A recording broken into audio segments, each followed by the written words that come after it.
Hey, this is the Hospitality Coach and this is Driving with Pete. Today I'd like to discuss what I call the customer experience. It's something that a lot of business owners aren't even aware of for the most part, not unless you've heard someone discuss it with you or you've previously worked at a venue that's engineered this.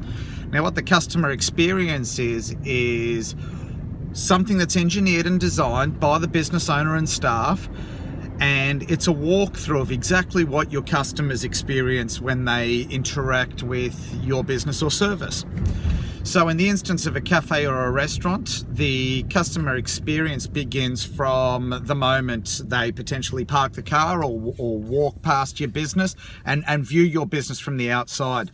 So this should never be left to chance, and neither should any part of the customer experience. So you need to be aware and engineer and design exactly what you want your customers to see of your business from the outside, and this extends as far as social media and branding as well, and how you represent yourself in that regard.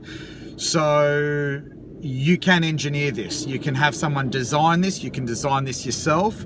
You can model this on another successful business. But be aware that if you're not designing it yourself, you're leaving it to chance. Or worse still, you're potentially just leaving it to your staff. And sometimes that doesn't actually end very well. So from there, after designing the initial impressions, we look at the door and what happens when you open the door. How does the door open? What sound does it make? How is your customer greeted when they walk in? That's not an accident. When you walk into a fine dining restaurant and you're greeted, that's not just because that particular establishment has hired good staff. That's because the experience has been designed, and those staff members have to say a certain thing to you and interact with you in a certain way immediately as you walk through the door. So you should be engineering exactly the same thing for your business. After that interaction, how is the customer seated? How is the customer directed towards your products or services? What is the surface they're walking on? What's the floor like? What kind of music is playing? What kind of lighting is utilized? This is all part of the customer experience. And again, this should never be left to chance. You shouldn't just lease a premises or set up a business and just accept the shell that you're in. You need to engineer all of this. None of this is an accident in a successful business.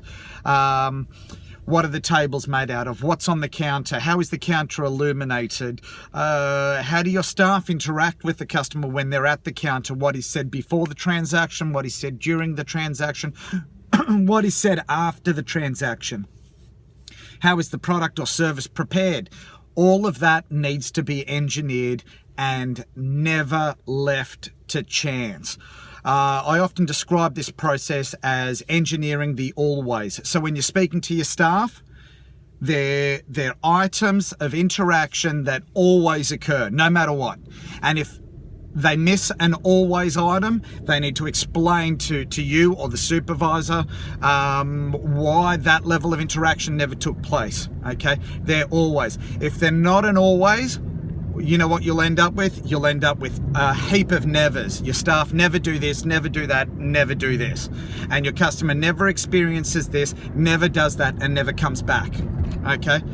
I'm going to leave it there with regards to engineering the customer service experience. Please be aware that you should never leave anything to chance, not even the slightest interaction. If you leave it to chance, you're leaving it to your staff. And if it's not always executed,